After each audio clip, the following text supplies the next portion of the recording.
Hey, this is Christopher, and you're listening to the super fantastic, above average, racing, spectacular. Hey, well, I was wrong. I'll be the first to admit it. Martin Truex Jr. Wins in the 19 car at Dover. Predicted prior to the season starting that this team was going to kind of, I don't know if it was on some hallucinogenics or what, but didn't think they were going to really amount to much early on in the season, so I'm wrong. I'll be the first to admit that. So let's get started. Another program, another episode. Let's do it. Let's dive right in. First night race coming up. Kansas this week. First one of the season under the lights at Kansas. And storylines are starting to unfold. We're back to JGR winning. Had a nice little break there. Talladega. Hendrick took the checker flag at Chase Elliott. We're back on that JGR. Wow, it's mostly JGR. Penske's won only 3 and then 4, so won 7 events out of the 11. Got a stranglehold on the competition. Well established. That's indeed the case.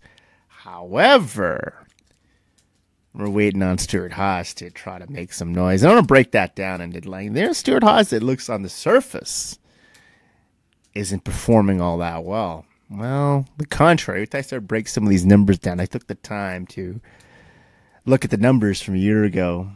All 4 drivers to what they're doing now. And what I'm about to reveal here isn't too shocking. But so Martin Truex Jr. wins. Kind of got Dover figured out. Sight of his first career win, we all know. His third win for him, as we mentioned, 2007 was the first in June. DEI, the old number 1 car. He wins in the fall of 2016. Furniture Row Racing. And here in May of 2019, JGR. 132 laps led here in this race. This is win number 2 of 2019. He just won Richmond. So the second, he's really getting hot here. This is his second win in the span of 3 races. Could have 4 wins easily when you look at the runner-up finished Atlanta. ISM, he could have easily have 4 victories to his credit. Be ahead of Kyle Busch, his teammate, leading the charge for JGR, who gets to number 3 first. Number Denny. JGR just got it going on, do they not? So this is the 19 car. Like I said, it's got some speed here. The first 6 races, he only had 4 laps led. This is the 19 car for whatever reason. Didn't have a lot of speed. The last 5 races, 339 laps led. There's some kind of hit on some kind of rhythm here, and they're really looking here like a formidable championship contender, and that's to be expected. So is he going unnoticed, though? I think a lot of talk is about Kyle Busch, and that amazing streak still alive, and we're going to break that down later on. But the whole organization's firing up on all cylinders here. This whole organization is really leading the way, and you know who gets to the 3rd first. I mean, I don't know. You put Brad Keselowski in there too. Kyle Busch is kind of on his own island right at the moment, but these other drivers are not far behind in the win column. Won't be long if Joey Logano can get win number 2. So who gets the number 3 to tie Kyle Busch, or does Kyle Busch get number 4? Put a little distance between himself. So what's next for Truex? And this amazing run in the 19 car. And we'll say it, and we'll say it for what it is. 19 car is pretty much a 78 car. It is. A lot of the same crew, same people, same personnel. This was a satellite team for many years. And he was almost like he was a 5th JGR car. So not a lot has changed. Other than he's officially part of the JGR fold. So Kansas, he sweeps both races in 2017. He's the runner-up last spring. He's 5th in the fall. Who can forget 2016? You know, he was so good here too. Led a ton of laps here. The the Coke 600. We got Charlotte coming up for him for his dominant performance in 2016 at the 600. Race was difficult to watch. He just had the stranglehold. And then Pocono, where he won in June of 2015 and June of 2018. So the next 3 tracks coming up, Truex Jr.'s had some success there, like most every place he's had in the recent years. But it just goes to show you how good this guy is getting awfully fast. This is career win number 21. You look at Truex's story, and I know we've talked about it ad nauseum before, but he had the one win with DEI, the whole debacle at MWR. Gets the one win there and takes really the brunt of that whole spin scandal, whatever you want to call it. It seems like a distant memory. And then Furniture Row, the first year starts off really, it's not an uneventful year. At least this guy might fall into obscurity, and here we are. You fast forward a few years later, he's one of the top stars. He's becoming an elite driver. He's part of that big 3 last year. It's part of the storyline again this season, where JGR and Penske are putting just a real whooping on the field, blistering the competition, and he's an integral part of that. He's been so good at JGR. It's a tremendous fit for these guys. The 19 car is back on top. And the ceiling's quite high for JGR this season. I mean, they're in that position we talked about a couple weeks ago where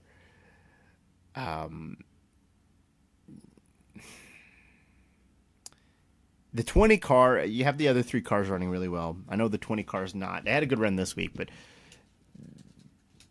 we're going to speculate on it later. But that 20 car is going to become an issue. If Eric Jones remains out of the winner circle, continues to be inconsistent, and you got to start breaking down. Is it time to let him walk away?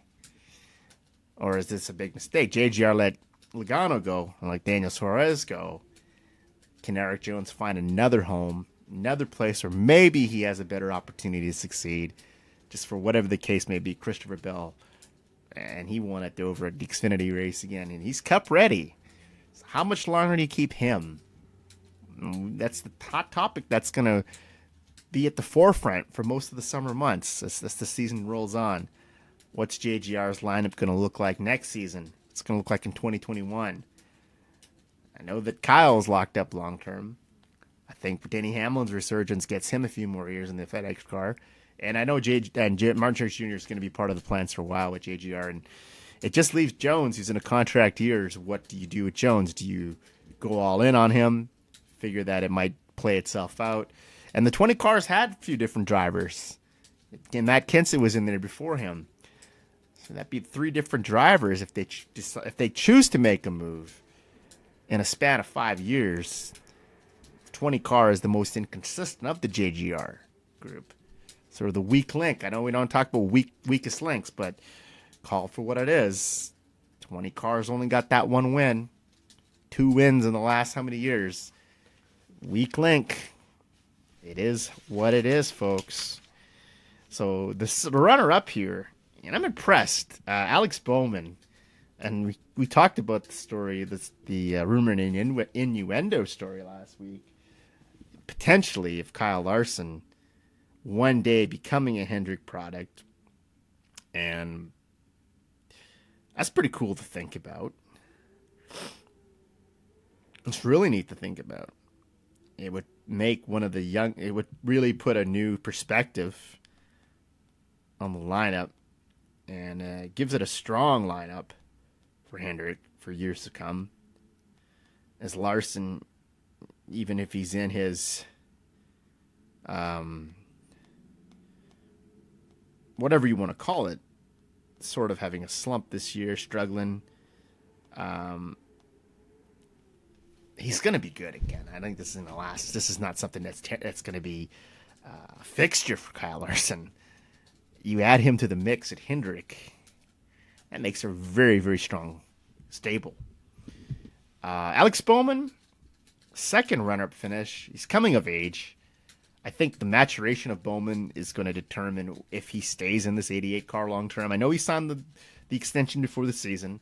So they're committed to him. So he's showing you it's not just Talladega where he led 16 laps here. He was showing a lot of speed at this race. And this is on an oval. So he has to get more, I think, seat time. And if he's more competitive on other tracks that are not Daytona and Talladega, that puts to rest a lot of the debate whether Alex Bowman is a good fit for the 88. I know there was a lot of eye rolls when he was announced as the permanent replacement for Dale Jr. and Dale Jr. called it a career.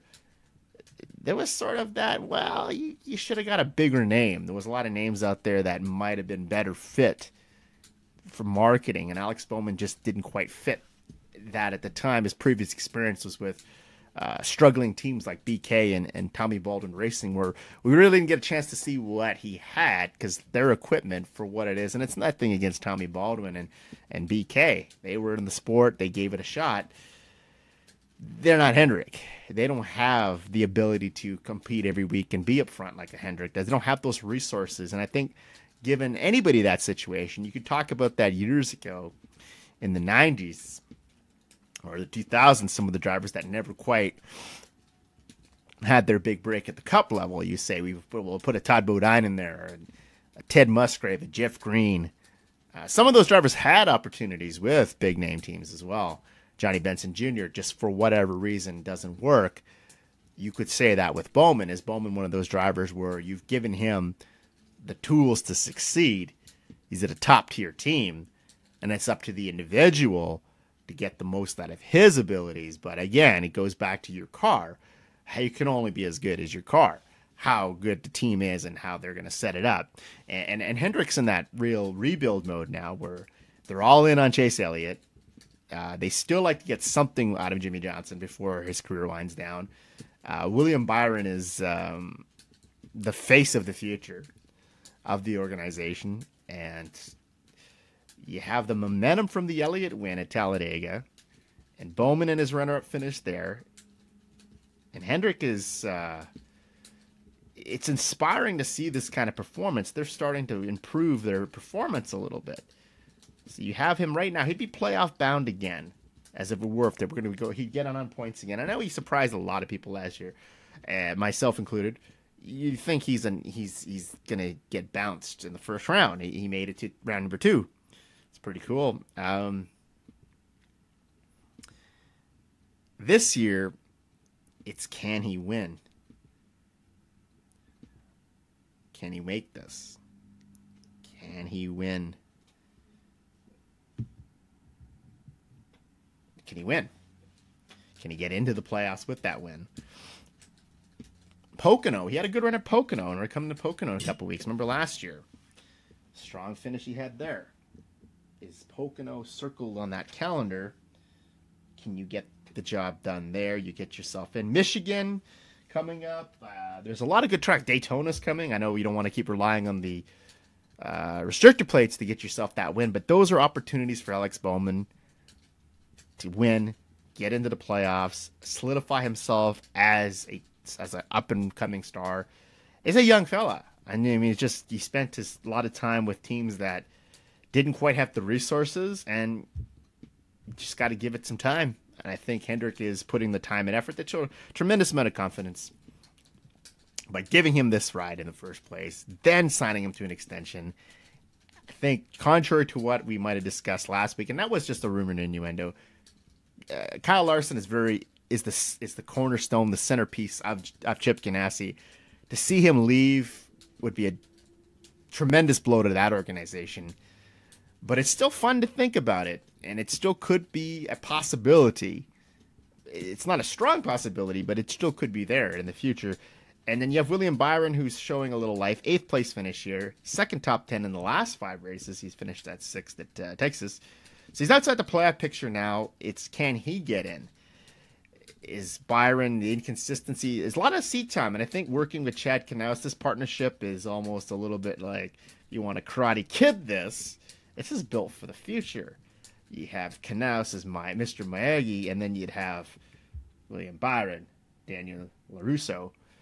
Is he grooming him to get to that next level? Can he prepare him for the grand stage, as Pat Morita did for Mr. Ralph Macchio in the Karate Kid series. It's the same. That's a perfect analogy to use there, because I said Byron, I don't know if he can compete in the playoff setting yet. Hasn't really shown a lot of poise to win. He's definitely a star of the future. We saw what he did in the Truck Series. We saw what he did in Xfinity. But was it more seat time in those series? Could that be paramount to his success? I'm not sure. But Hendrick had to get a hold of him. I think he was a good young talent that you had to put into the fold. Give him the seat time. I think working with Knaus, who's won championships with Jimmy Johnson, was deemed as maybe one of the best crew chiefs in all of NASCAR. So you're giving Byron the right tools, the right resources. It's just, I think he needs a little more seat time. So he's on the outside looking in at this time. He wouldn't be in the playoff. Can he still win? I mean, I think Daytona's coming up too. He looked very good in the 500.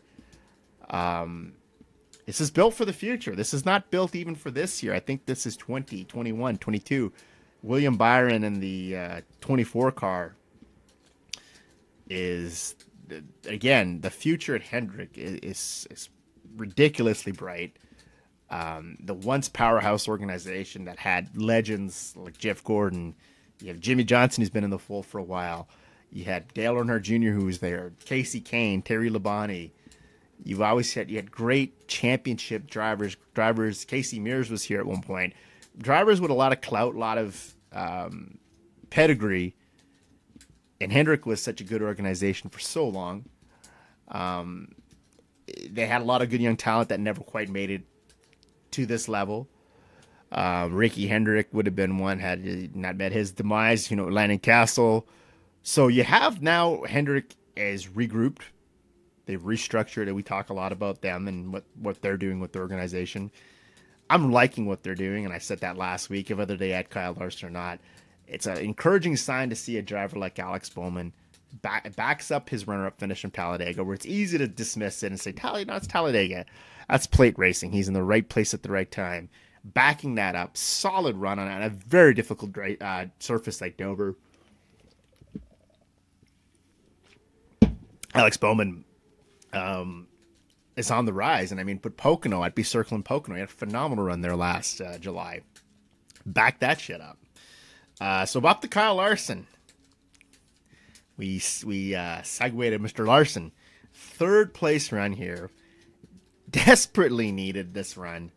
I think he had to stop the bleeding. I think this is still a lot of issues in the 42 camp, but this is a bandage. Get some of the hemorrhaging off this team right at the moment. They've struggled ridiculously all year. This is his first top 5 in 11 races. He's just, whatever, bad luck. He gets the barrel roll at Talladega, has some issues, crashes a couple times. Can they make good now on this run? Or will this just be, as I said, back to the struggles? It's just a break from it. He caught a lucky break here. So in Kansas, finished the top 5 in both races in 2018. So if you're looking ahead, his Charlotte record's not that great. You have to put together some kind of streak here of consistency and kind of maybe dip into what the one team's doing. Share some notes with the one team. Kurt Busch is, he had an off week this week, but the team's been fairly good. They've outrun the 42 car for most of the year. Shattering that winless streak is the priority here. They're in the playoff picture for the time being, and I think they're going to flip-flop back and forth unless he wins and gets himself in. And if he remains winless, it's going to be that constant flip-flopping, I think, from bottom of the standings into being in contention, not in contention. It's a crucial summer for him. I think this is the next stretch of races for Larson is going to dictate what kind of season they have, and I know they have to break out of this. Is almost a year-long slump where you haven't tasted the winner's circle in a long time, the sweet taste of victory. You haven't been to that place. You want to get there again, but you have to really manage your time well, manage your races. And I expect good things for Kyle Larson. I think they're going to shatter this streak. They're going to right the ship here soon. I just feel it, but I can't see them. If they slip back into struggles again, it's very hard to get out of your head. I think this is anything in life where momentum is the most powerful thing, I think, in the whole entire universe. If you've got that momentum and that shift of momentum, you can ride that wave for extremely long time. But when you're hitting on just difficult times and you start to question yourself, you question, well, can you get it done? And can you make this team, this 42 car is his team. He's the future of Ganassi, and that's why he was moved up rather quickly in the ranks as well. He didn't spend a lot of time in Xfinity and the trucks, and he's had a lot of success in those series. But I don't think people will go back and they'll look at that. Well, maybe he needed more seat time. Maybe he needed to compete for the championship. I don't think so. I think he proved fairly early on that he's cut out for this. I think we forget he's been around for a while. Maybe this is this is the time and point in his career maybe where he's going to go through his struggles now. But the reward will be so much later as he continues to develop. And I think this is when Christopher Bell gets to Cup. I think a lot of people are really looking forward to seeing him go toe to toe with Christopher Bell. I think for supremacy, this is going to be the rivalry that everybody wants to see, and it's going to happen sooner than later. And Kevin Harvick now, so again, 4th place run for him, back in the top 5, following some hard luck for him. This is his 4th place finish of the season. This is crazy. So he's matching his car number a lot. The drought still continues, and the laps led in 2019 are a bit of a mystery here. 31 laps in the last 8 races. Overall, he's got 164 for the year. In 2018, after the first 11, he had 741 laps led. And he had the 4 wins by this time last year. So you're figuring, there's a power outage. What's gone wrong with the 4 car? Why is Harvick not seen the winner's circle? That big 3 we talked about so much last year. He's missing from the party. He's yet to win. However, through the first 11 races, if you're looking at points, he's exactly where he was a year ago. 3rd in the standings. So what's going on with the team? This is either a mighty a mighty disturbing stat or it's a mighty impressive stat. However you want to shift it. However you want to look at it. If you want to, when things get a little off, you got to adjust your focus again. When things get blurry, adjust your focus. As far as being in the playoff hunt and the championship picture, he's there. 3rd in the standings. It's right there with Busch, right there with Logano. It's just the 4 wins. It's hard to balk at that you got 4 wins a year ago at this time. You've got none. You haven't led a lot of laps. So Kansas last year, he would win. He would go back to back as he would win Kansas as well. This could be his race Saturday night too. This is where he maybe throws his hat in the ring and says, I'm back. I'm ready to challenge the big dogs at JGR and Penske, get the Stewart-Haas racing ship sailing here, because they could be in for a huge summer. Their other 3 cars, remember all 4 won last year. Repeat of that, very possible this year. Because if you're going to look at Clint Boyer, I know it's a roller coaster for Boyer. He's up, he's down. He's up, he's down. That's a lot of his career. I think he had the couple breakout years at MWR. I think early on in his RCR career, he was in the championship picture twice. A lot of people don't remember this guy would be a 2-time champion. Very well could have been. And likely champion at that. But he's 9th at Dover, so he's back on the good foot. Last 6 races, he's got 2 top 5s, 5 top 10s. So he's sort of building that consistency. The first 5, he was just power outage, 0 wins. Well, he still got the 0 wins. 1 top 5, 1 top 10. 27 laps led in total in 2019. He's 9th in the points. You're comparing that to 18. He's got 300 laps led. He was just on some kind of streak there. He's got the one win. He's fifth in the points, so he's taken a little bit of a dip back. Those numbers, bit shocking to look at. I mean, I think you look at his season this year, he's kind of on the roller coaster where he's up, he's down. He's down a little. If you look at the stats, fifth in the standings, he's got that win, but he's still ninth in the standings. He's firmly here. I think he's a playoff driver for sure, but it's the laps. They got to find a little more speed. That's a huge differential, 327. I want to see this team grab the bull by the horns and put themselves in the position. But the funny part is, he's been the closest to winning. He's had the best finish out of any of the Stewart-Haas races cars. Third is the highest. He's been closer to the winner's circle than the rest of his teammates, yet his statistics look a little off when you put them in comparison. So I'm not shocked he's the first guy to win. He's never had a lot of success at his home track at Kansas. That would be a great story. And it'd be one of the biggest wins of his career. At this point, this is a huge win in his career. It shifts the momentum for the 14 car, puts that 14 car in a position where, we still look at Harvick as the top Stewart-Haas guy. Well, him and Harvick been teammates a very long time. Remember their RCR days. Sort of where you see one, you see the other. Daniel Suarez, so he's 11th at Dover. Didn't make good on those phenomenal stats we talked about. It was sort of something that you had to keep your eye on because he's so good here. But in any case, 2019, the laps led 42. He's 12th in the points. But last year at this time with JGR, he only had 6 laps led, and he was 20th in points. So huge improvement for Daniel Suarez.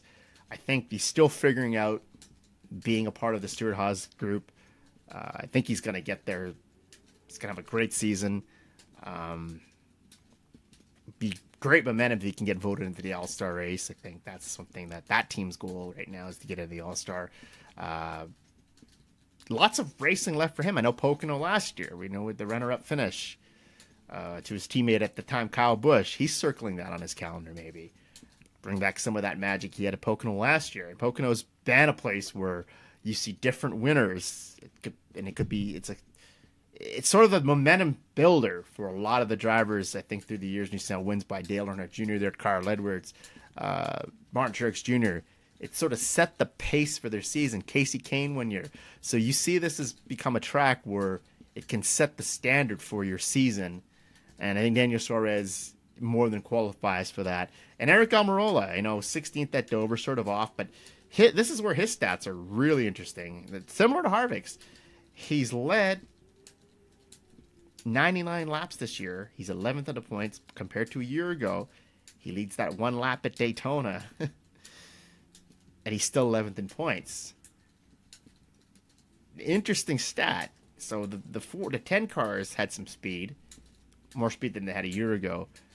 But the 11th in points, so you're in the same boat you were a year ago. And I think for Almirola, is there anything really wrong here? Or are they just... Are they building up for a great summer? I think to challenge JGR, challenge Penske.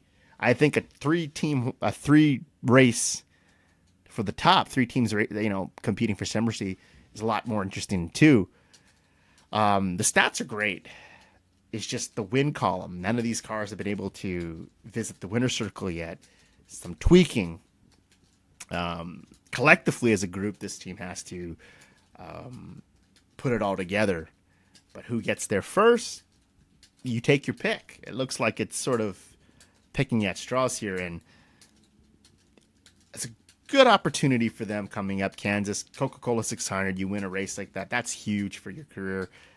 It'd be a big win for any one of those drivers. I think, Harvick's record. Harvick's good everywhere. So Chase Elliott, we'll move on here. 5th place, backs up the run. The nice win, 45 laps here. He's been really good. The run he had at Martinsville as well. So Chase is sort of trending in the right direction too. We just said about Hendrick is really making. They're on the brink of a hot summer too. Who knows? They could break out. They could surpass Stewart-Haas racing. They could put themselves. Could be a 4-car fight, 4-team car fight for the supremacy in this sport. Who knows? I like it. I really like the fact that Chase Elliott is starting to really look like the Chase Elliott that he looked like in the playoffs last fall. That's the Chase Elliott. I mean, if he can win the 600, huge for his career. And he's got a good run at Kansas. He's had some good success there in the past as well. So lots for Chase Elliott to look forward to. Erik Jones gets himself a 6th place run here. He's 16th in the standings. So he's on the brink of the playoffs. Talked about the 20 car. I think this 20 team has to win soon. I think Christopher Bell is Cup ready. He's coming on up. I know this says that Jones, there was no plan to put Bell in the 20 car, that Jones is pretty safe. JGR, as was reported a couple of weeks back, is trying to sign both to long-term deals to keep both in the fold. I don't think he can keep both. That's my opinion. I think you're going to have to let one walk, and I don't think that's going to be Bell. That's just my opinion, but he's 16 in the standings, so he'd make the playoffs on points. Got to get that win, though. I think when you see your other three teammates win multiple times, it's got to be a lot of pressure for Erik Jones now. He's feeling, we got to get this car. What are we not doing right that we can't get that speed? We can't put this 20 car in the winner's circle. If he continues to be on that brink of the playoffs where he might make it, might not make it, it might be time to move on. And I know you say that's not a long time. This is technically his 3rd full season in Cup. And he did win last year at Daytona. Did make the playoffs. And he looked very good in that second Furniture Row car in 2017. But it's just, I think what they have in Bell, they have a generational talent there. And a lot of people thought that about Jones when he stepped in. Actually, he made his Cup debut back in 2015, subbing for Kyle Busch at Kansas. So it would be his anniversary race. But in a sport now where it seemed like there's so much emphasis on wins as opposed to consistency to make that playoff, because the window, I know, is 16 drivers, but 16 is such a small sample size and I know there's not a lot of competitive teams. The sport's in transition, but when the competition's a little more even, it does seem like it's harsh and it's stiff. But it also seems, at the same respect, you got less cars in the field. Less cars in the field now that actually have a legitimate chance of winning. It puts that kind of pressure on you that we have to make the playoffs. It's seen that the superpowers of JGR, Penske, Stewart-Haas, they have to get all their cars into the playoffs. And then you get the couple Hendrick cars that are good. Maybe the Ganassi cars, and then it sort of just shakes up between the best of the rest, right? I think Jones is in that position where it's gonna play out over the next couple months for him, and that's gonna make this. Christopher Bell's gonna be in the Cup Series in 2020. I think without question, that's just not even debatable at this point. The talent is there. He's Cup ready. We're gonna talk about that in a minute. Where I think he could end up anywhere, but I think Erik Jones, he's in a critical year for himself, and he's gonna have to make good on that sooner than later. So on the topic of Bell, he did win the Xfinity race at Dover. This is his 3rd win of 2019, and he won 7 in 18, but he only had 1 win through the first 10 in 2018. So he's only 4 away from reaching the plateau he had last year. And there's a ton of racing left. How many could he win this year? He looks like the absolute lock for the championship, but with the playoff format in Xfinity as well, could leave him empty-handed. But if he's not the champion, I think that would be considered a letdown for this team. 2019, he's just automatic here. He's just killing it. And how many wins can he get? 11 in his career. Through 51 career starts, he got 11 wins. And this ties, look at the names on this list. Michael Waltrip, Tony Stewart, IndyCar champ, Cup champion. Terry Labonte, 2-time Cup champion. Dale Jarrett, Cup champion. Steve Grissom, former Xfinity champion. Chuck Bowen, former Xfinity champion. There's some impressive names on that list. Championship caliber drivers. Next up, for 12th to tie, Jimmy Spencer, Kyle Larson. So he's not going to be in this series a very long time. I don't know where he's going to rank at the end, but he's going to break some records at this rate. He's going to be high above that all-time wins list, and he's just continuing. This Oklahoma native is impressing me. He's impressing the whole entire sport. He's in Cup next year. Just where does he drive? 20 car? It's difficult to see them cutting Jones so soon. But where does he fit? I mean, you can't really put him in Levine family, and I'm not going to poo all over Levine family, but if you put him in Levine family equipment, I'm not sure you're going to get the maximum out of a Christopher Bell. This is the kind of guy, as I said, seems like a generational talent, a guy that can win Cup races in his rookie season. Yeah, I just think you can't waste talent like that. Just don't want to see this guy go down the wrong path. He's too good for that. And we'll just have to wait and see, I guess. So Logano has a 7th-place run here, only 16 laps. That's not really a factor at Dover, so his winless drought at Dover, he's still leading the Penske charge, but needs that second win, I think, to put the pressure on Brad Keselowski and Truex and Hamlin. He's 0 for 21 now at Dover. For some reason, I used to own that place in the Xfinity Series, and now I just can't quite get the win. He's good at Kansas. He's good at Charlotte. He's good at Pocono. That win's coming. Joey Logano, second in the standings, doing a tremendous job of being a fighting champion and defending that championship. Well, you got to win that race, though. I think he's got to get that next race and fight the powers that be, right? And that's what they got to do. And JGR right now is the power that be. Kyle Busch, 10th place run. Keeping this amazing streak alive. Now it's up to 11 consecutive here of top 10s. And he could break the record at Kansas. He could be another, right? But like I said, just rewriting the history books. Puts himself in there. Solidifies it again if he can finish in the top 10 for the 12th consecutive time at Kansas this week. This is a feat that's been done before. Big names here like Lee Petty in 55, 10 consecutive top 10s.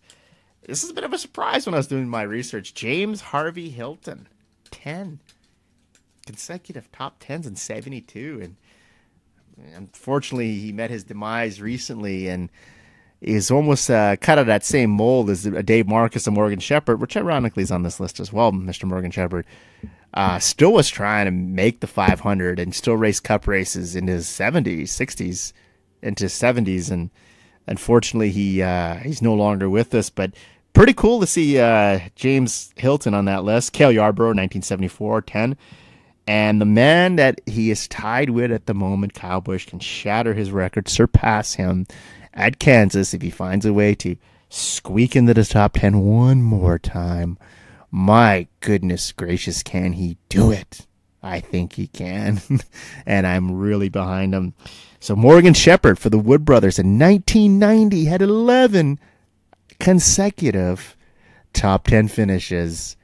Tied with Kyle Busch. Kyle Busch and Morgan Shepherd in the same sentence. Yeah, it's in the record books. Look it up. So Kyle, his Kansas record, the streak could be alive. It's not in serious jeopardy. His Kansas record is disgusting in the last couple of years. He's got the one win in the spring of 2014. Last 8 races now. We'll get a load of this. 1 win, 6 top 5s, 8 top 10s. I'm going to make that 9, brother. I'm going to make that 9. Because this guy, he might even win the damn thing. But Kyle Busch is just rewriting the history books. And I know he came under a lot of controversy. He hated the package they had at Dover, the new cars, bitching and whining. And everybody will say that. That's why he's a heel, right? He bitches and whines. But he is, I think, the best driver of this generation. I know he's sort of the 2000s Jeff Gordon. And I know Jimmy Johnson's got all those trophies, all those championships. But the amount of consistency in what he's done through the years, I think he's not going to have the trophies Johnson has, by no means. But I know he's going to get another, maybe 2, maybe 3. But Kyle Busch is going to go down as the all-time wins leader of active drivers when this is over with. I think he's going to either tie Gordon, surpass Gordon.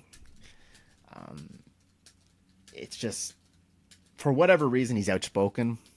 But I think he just continues to rewrite the history books. Is now the all-time wins leader in the Truck Series, Xfinity Series.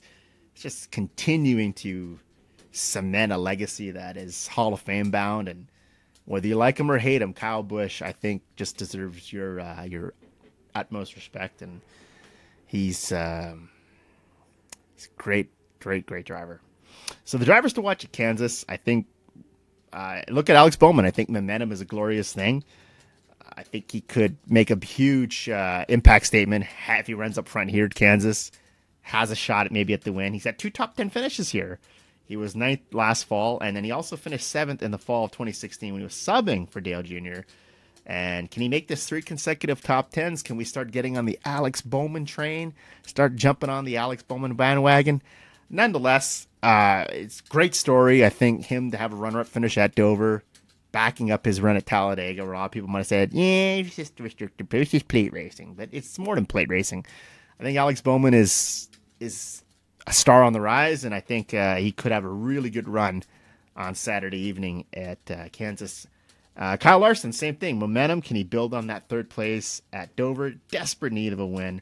This could be the place to get it. He was 4th.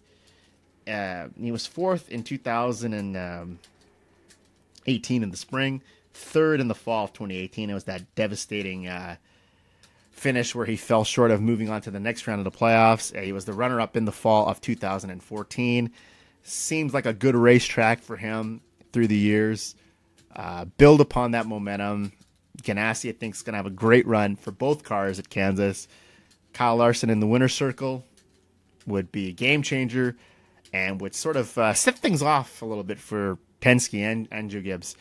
And, of course, the defending race winner, Kevin Harvick, 3-time Kansas winner, last 11 races, 3 wins, 7 top 5s, 8 top 10s. You got to break that. He's got to shatter it. He's got to break into the winner's circle for win number 1 of 2019. This could be the place to do it. It could be set the standard for a red hot summer for Kevin Harvick, and you know his tremendous record at Charlotte. He's won at Pocono. This could be just what really gets Stewart-Haas Racing in motion. A win here, and it could be a really big thing for him. And I hope that Kevin Harvick has an opportunity to be competitive like he was last year. Get that 4 car in the winner's circle. And Martin Truex Jr., obviously, momentum again, coming off last year. He swept both races at Kansas in 2017. He was runner-up in 2018 in the spring race, 5th in the fall. Dominated in 2016 and the spring. Led 172 laps, but ultimately finished 14th. The recent hot streak is something to take note of. I think the amount of laps led, the 19 car's fast. He could go on one heck of a run here as well. He's had success at the next. We chronicled it. Kansas, Charlotte, Pocono. So good at those racetracks. And Sonoma coming up in June. Tracks he's all won at before. Chicago. It's going to be the summer of Truex Jr. He could even have a stronger run than he did in his days at Furniture Row. And keep your eyes on him. Eric Almirola, you think he's on the brink of his first win of the year? This would be the biggest win of his career. Hey, can he win at Kansas? Remember, he was sidelined in the spring race in May of 2017. In 14 career starts here, his record's pretty decent. He's got no wins, no top 5s, but 6 top 10 finishes. And his best finish was 8th in the spring of 2013, and followed that up in also the spring of 2014. And he has 3 consecutive top 10s at Kansas, and has not finished outside of the top 10 since he's been with Stewart-Haas Racing. So the last 2 races there, this would be monumental to get a win at a place that set his career back a little bit, but also led the door open to this opportunity at Stewart-Haas, as Bubba Wallace would become the permanent driver of the 43 car Richard Petty Motorsports, and leading Eric Almirola to this gig here at Stewart-Haas. This poetic justice is an irony. Can he win at a place that nearly took his career? That's redemption. That's a great redemption story, and I like it. And I think Eric Almirola is a driver. Keep your eyes on Saturday evening, maybe Sunday afternoon if it's rained out, but I don't think so. Won't race on Monday this week, will we? So before we go, we're going to just touch briefly on the Truck Series. Johnny Sauter. We don't talk a lot about the trucks here on our program, but he gets his first win of 2019. This is his third consecutive win at Dover. He's now fifth on the all-time wins list, 24 career wins. He's just 4 away from tying Jack Sprague and Mike Skinner, former champions of the series. He's a former champion himself, Sauter. But Sauter was an afterthought. I mean, his Cup career was atrocious. Never worked out for him with RCR when he was in the America Online 30 car. Did some runs, I think, for Haas, and then did some start and park for numerous teams through the years. Won 3 Xfinity races, as opposed to Sprague and Skinner, who only won 1. Sprague, a 3-time champion. Skinner, a 1-time champion. So he's the 2016 champion, Sauter. So he's likely to be third on the all-time wins list once this is all said and done. I don't think he'll pass, given his age, I don't think he'll pass Hornaday or Kyle Busch. Kyle Busch is just going to keep winning truck races, I think, as long as he wants to compete in them. I could get close to Hornaday, but I don't think so. But I think he's solidly going to be in the top 3 on the all-time wins list. A guy we don't talk a lot about. I mean, he had his lineage in racing, the Sauter family. Jay Sauter, his brother, was one of the first drivers in this truck series with the RCR, the GM Goodwrench car. Jim, his dad, was also in Cup Series, did some Cup racing, ASA. So Johnny Sauter is a big name in ASA. He was huge in this truck series. He revived his career much like Todd Bodine did, Johnny Benson Jr., Ted Musgrave. So guys that, for whatever reason, could never seem to put together the success or solid seasons in Cup to remain in Cup and to every year to find themselves in competitive rides.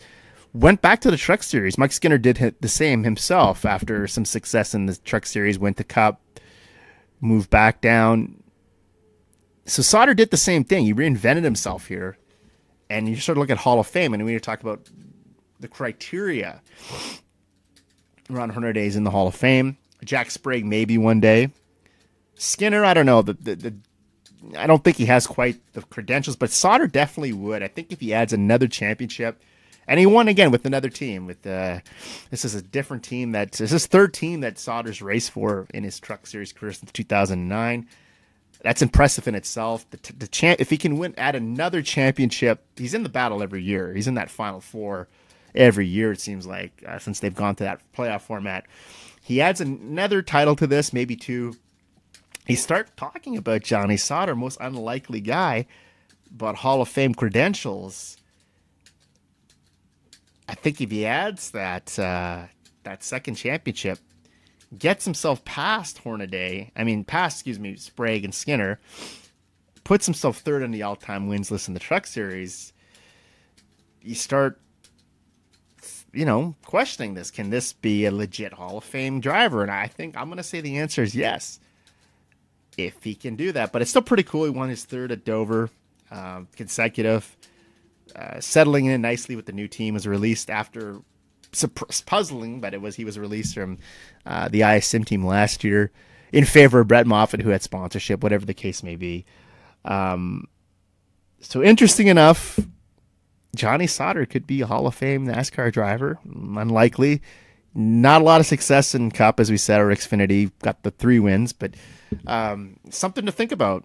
It's pretty cool when you start to see these records being shattered and drivers moving up into.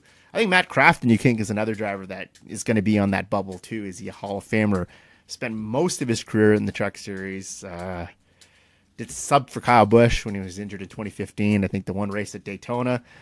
Would fill in here and there for drivers in the Cup Series during qualifying, but predominantly was a truck driver and champion, but very consistent. I think he's another one when you start looking through the Truck Series. Is he Hall of Fame worthy or not? He's kind of on the bubble right now. He's in the same boat. Another championship to his credit somewhere down the line. I think you put him in the Hall of Fame. And Jack Sprague obviously is going to get some consideration based on the 3 championships and him and Hornaday Jr., some of their legendary battles in the infancy of the Truck Series. And there were some pretty damn exciting races back then. And I think that's something that you're going to keep your eye on over the next couple of years. But I think Johnny Sauter continues to do well in the Truck Series. It's living proof that if it doesn't quite work out in Cup Series sometime, you can scale back and have quite a fruitful career in the Xfinity Series or the Truck Series, Gander Outdoors Truck Series. So that's going to be the program. I'm going to wave the checkers on this. I think just a little bit of topics now. I've been watching a lot of old movies lately, really huge on that, and Boys in the Hood and Do the Right Thing. I mean, Radio Raheem, Bill Nunn gets killed, Ricky, Morris Chestnut, and Boys in the Hood. I mean, if you're looking for something to do other than racing, or I did recommend giving those a shot again. I watched those movies first time in a long time. I've seen both in quite some time.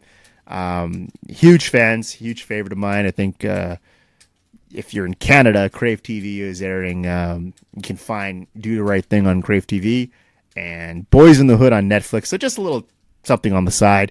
I'm not talking always about racing, and who doesn't love the line when Cuba Gooding, when at the end, I'm not going to give a spoiler, but Ice Cube comes to Cuba Gooding, who's Trey Styles in the movie, and he says, I got no brother, I'm not a brother, and I got no brother. And then Cuba, yo, doe, you got one brother left. That's a great line, and it's a great movie, I think. Some really cool lines in that movie. Groundbreaking. That's just why we're talking about this. John Singleton, the director of Boys in the Hood, and other movies like Poetic Justice, some of the Fast and the Furious, part of that franchise, passed away last week, and he had a stroke and was in a coma and passed away. So it's pretty some sad news and you might have already heard about it, but just I thought, lately I've been watching a lot of those old movies, looking for some inspiration, I think, in my life, and I can find it in some of those movies. There's, the golden era of the films, I think, were in the 1980s and 1990s, and that's just my opinion. I mean, I grew up in that era, so some pretty cool movies if you ever get a chance to take a look at those. I think it's not really racing related, but just thought I'd share some things that were going on other than the podcast and NASCAR. The Indy 500 is coming up as well. Coke 600, All-Star races. Lots of meaningful races coming down in the next couple weeks, and I think we'll try to see if we can get some bonus content. It's been a long time. Just got to find the time and flip through the archives and see what the races are going to be worth taking a look at and maybe reviewing them on this program. But until next week, I wish everyone a super fantastic week, and I'll be running a race this weekend as well, Sporting Life 10K in Ottawa, Ontario, Canada, and I hope that's going to be a lot of fun. And then the marathon coming up on the 26th. So I'm doing a little bit of racing myself, not quite as fast as Kyle Busch and Truex Jr. and Logano and the whole host of others, but still, nonetheless, some running, some good cardio, and keeping yourself in good shape and trying to make the best of you can, and I think that's something we all should strive for. And I always say, just be kind to everyone. You never know what people are going through, and just keep smiling. I think don't let the world change your. Don't let your smile change the world, but don't let the world change your smile. I think that's a philosophy we all got to live by sometime. And again, I wish everyone a super fantastic week. This is Christopher, and this is the Super Fantastic Above Average Racing Spectacular. And until next time, I will see ya.